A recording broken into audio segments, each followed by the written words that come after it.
Okay, welcome back to the Rancor Pit. Yes, I'm a few days late. Sue me. What I talked about last time with you guys was mostly it was the Paragon the Immortal game that I created using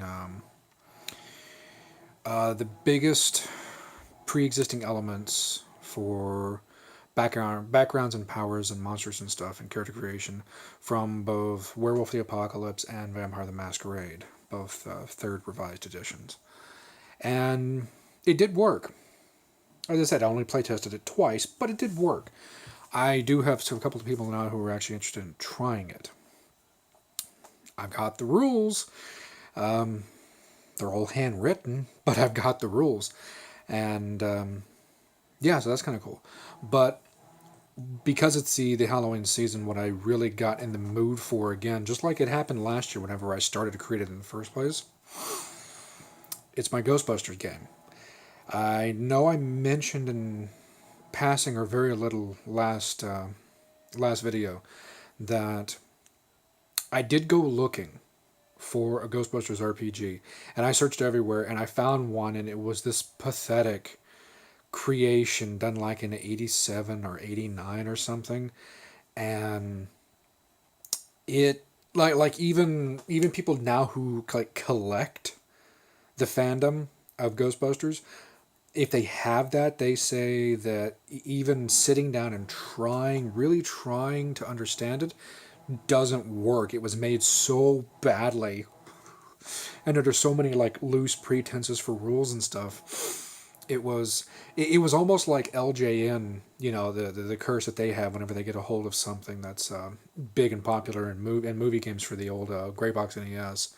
If it has the LJN symbol, it's over with. It's done. It's a piece of crap. But yeah, I couldn't take the fact that there was no other Ghostbusters RPG out there for like tabletop. Obviously, whenever the mention of Ghostbusters 3 way back a couple of years ago was big, they went ahead and made the game that was basically a direct sequel to both Ghostbusters 1 and 2, the movies. And the game did insanely well from what I hear. Never got a chance to play it. I wouldn't mind trying it because of the elements that I think would be shared in my game, the way the mechanics would work. We'll see. But the new movie, no, I did not see it. Did they have the opportunity to see it? Yes. Would I have gone to see it? No, because of all three trailers that were put out, the teaser and then the first and the second official trailer, it was horrible. And the more I read about it, the more I heard about it, the more I looked into it.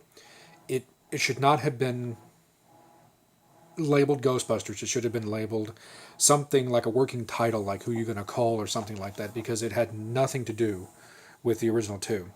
And I get it, it's a reboot, but it was a really excruciatingly bad reboot. But enough about that. What I did want to share with you guys is what I did create for the Ghostbusters basic game. Unfortunately, again, I couldn't print out a character sheet like I did with Paragon.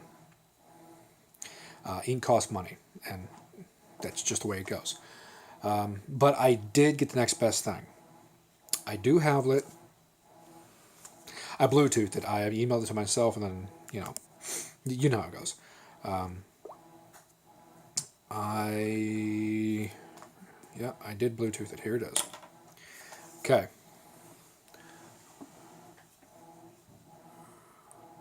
See, it's not going to be the best of quality. I do deeply apologize. Oh, that's even better. There we go. No, give me full screen. You anger me, tablet. So, it's not going to be a best of quality. But as you can see, it kind of sort of looks like a Paragon sheet. It's because I used the basic Vampire the Masquerade sheet. I'm still doing the dot system like, White Wolf games are. But there are a number of differences. The big one of which was what I mentioned with you guys before, the insanity meter. The element of the movies that came in the first one when they saw the Stay Puft Marshmallow Man after Ray had inadvertently conjured it, and Pete, tried to get a logical explanation or a better idea out of Egon, and he said, "I'm terrified beyond all rational thought." Hearing that and knowing the mechanics from both vampire and from werewolf, I said, if I can take the mechanic and mix it with the flavor, say, of maybe even Cthulhu, not wholly Cthulhu, but maybe Cthulhu to a bit, I could create an insanity meter so that if you saw too much, experienced too much, went through too much, didn't make enough willpower rolls, didn't have enough successes for certain things, that you would start to crack little by little. You gain up so much insanity, it would cause you detriment or negatives or loss of dice or dice pools cut in half. And for White Wolf, whenever you have a dice pool, you have to draw something from an attribute and something from an ability or a background, smush them together into one hand, and since you only use D10s, that'd be your dice pool. Well, imagine having so many insanity points that for a period of time, until you can logically process or rationalize or get through, what you saw. Maybe you're at half dice pools. Maybe you just sucks. You can't function properly. The character sheet itself did take a bit. I won't lie. Because I had to do it by hand, I had to create a number of the other things that went on here, and it only came after I brainstormed a whole bunch on my phone, actually, all throughout last year. And I tried to bounce some stuff off the rest of my players, and they were mildly helpful. I guess they didn't really truly understand what I was actually after, and that's my fault because I didn't explain it well enough. I did create classes. I sat there and looked at what the 4 original Ghostbusters were, how they spoke, how they interacted with themselves, with society, with demons and deities and ghosts and all that kind of stuff. So I created, oddly enough, using their own terms, I created the Brainiac, which is Egon. I created the Heart, which is Ray. I created the Layman, which was Winston. And I created... Damn, no, I can't remember. This is pathetic. I created the Hustler. That's what it is. It was the Hustler I made for Pete Venkman. And using the elements of each of their personalities within the movie, that led me to naming them. I created the Bookworm, which isn't a Brainiac, it's something different. I also made a Heavy. I believe I just called it the Heavy. And I also created another class called the Slimed. I took extra elements beyond the first and second and threw in some extra classes so that you wouldn't just be restricted to 4, right? 4 would get the job done, obviously. In the first movie, they had only 3 Busters up until they got Winston. And by that point, things were rolling so fast that he was just there to try to pick up some of the slack.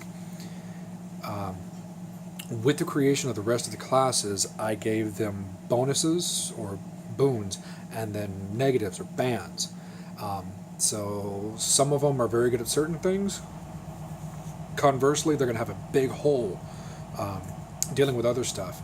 And to go into greater detail, I'd have to actually...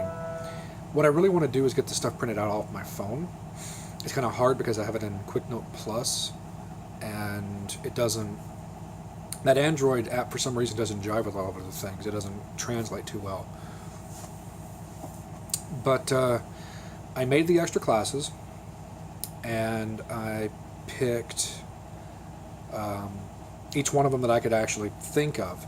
And I think maybe Lewis Tully would have been a bookworm, because they're kind of not not having to rob from another fandom, but he's kind of almost more like a Giles type character from the Buffy universe, where it was a lot of research on his behalf and a lot of knowing things, innately.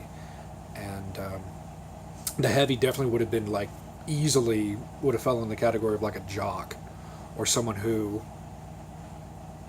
disbelieved so much that they would try to rationalize everything into the real world. And then the Slime would be a supernatural type character that had already touched the ethereal plane in reality, and it left like an imprint almost. Not quite like a Hunter. I mean, Hunter the Reckoning is also a D10 game from White Wolf, and they do some stuff with Ghost.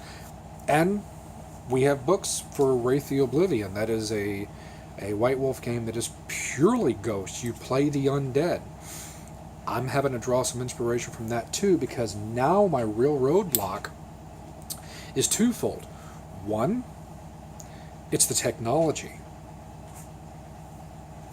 You can name off anything you want to. The PKE meter, the Geiger meter, the proton packs, the ghost traps. I can name off all of the pieces of equipment. The problem is translating what you see in the movies and any other fandom you can get a hold of onto D10 mechanics. It's not easy. I've been toying with the idea of maybe the pack being a kind of a lasso almost, because it mechanically in the movie it's what it basically is, but then I'm arguing with myself.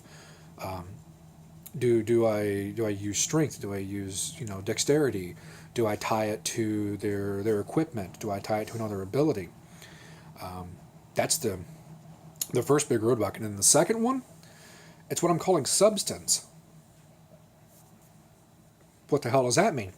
It in the movie, especially in the first one, they reference the Spades catalog and Tobin's Spirit Guide, and they do again in the second movie, I think.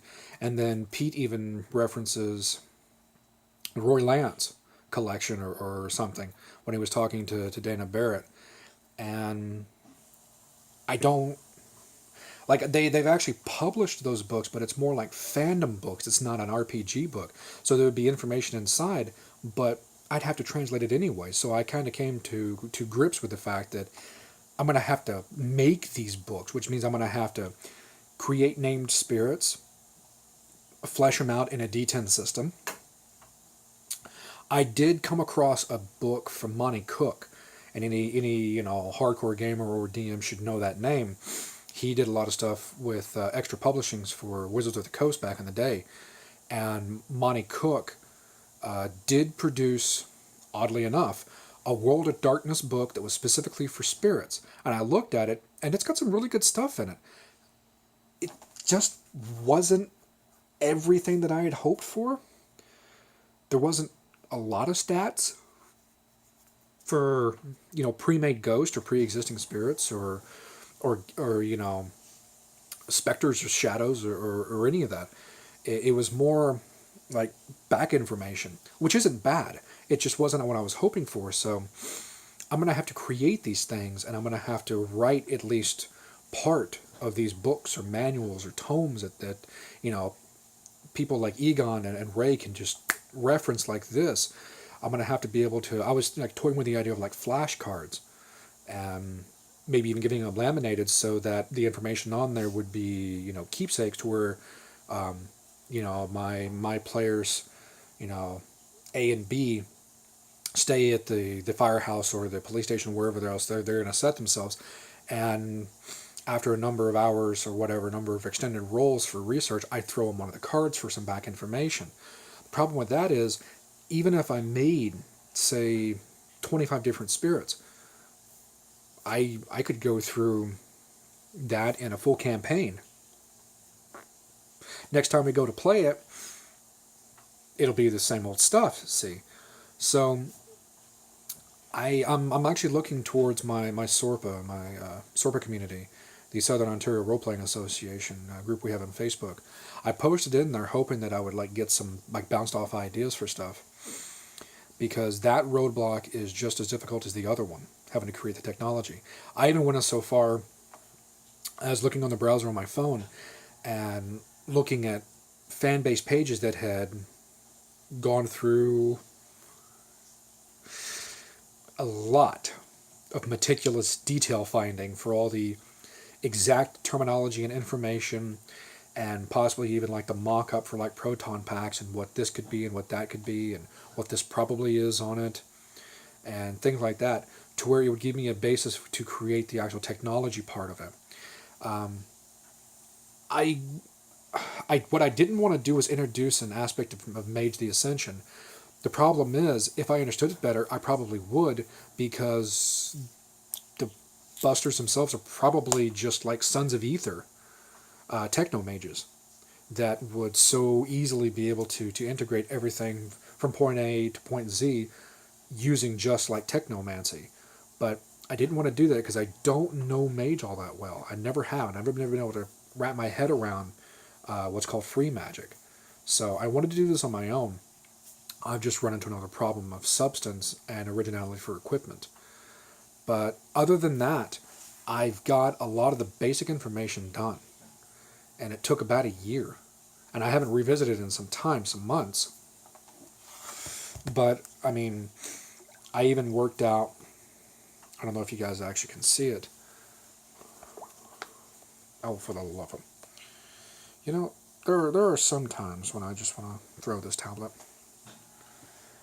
Down at the bottom, I listed slime powers, PhD list, tools of the trade, backgrounds, and what was this from other traits? I mean, the slime powers alone, I was going to attribute directly to Vampire the Masquerade, Necromancy, the Bone Path, where they would be able to, the first level of it, I think you get for free, if I remember what I put in the slimed boons, is that first level of necromancy, you're actually able to see through the shroud of the dead and see into the spirit world. It's not quite like seeing visibility, it's literally seeing past the veil, that conversely, if you know anything about Wraith the Oblivion, Wraiths have a difficult time passing through that veil to get to the land of the quick, the land of the living. So they frequently just look through it. And they can see spectral buildings and people and stuff like that. Well, on the Ghostbuster side, if you're playing a slime, I wanted to be able to give you like a touch of things. So there's like powers like Auspex, which is knowing like auras and being able to sense emotions and feeling things and going into a room kind of like a medium almost. And I did a good job with making those, but I still need to still link it to the technology. So by all means, if anybody has any sort of suggestions, post them in the comments. Any sort of other leads that I can get a hold of for extra fandom information, by all means, link me to those other videos or other websites, and I will try to do more on it, because I got such a good running start in creating this, because it hasn't been done. I don't want to let it die, and I want to really revisit it eventually so I can do more work on the meat and potatoes of it all, especially the spirit books, the Tobin Spirit Guide and the Spades Catalog, because those will be the two like biggest references from the movies that I can think of. And I got to be able to fill those if somehow. I mean, the Vampire the Masquerade, the Werewolf, the Apocalypse, I mean, those core books have such incredible amounts of information in them that since I've read them so much, I can just reference them like this. Well, now that I'm creating them, and this will be a new game even to seasoned players, they're not going to know where to go. So I'm going to have to like write it in a way that they're going to be able to index and reference it either fast or tie it to a role, so that I could give them the information, one of the two, or even a hybrid of the two, something. So any other suggestions you guys might have to that, please point me in a right direction you may see fit.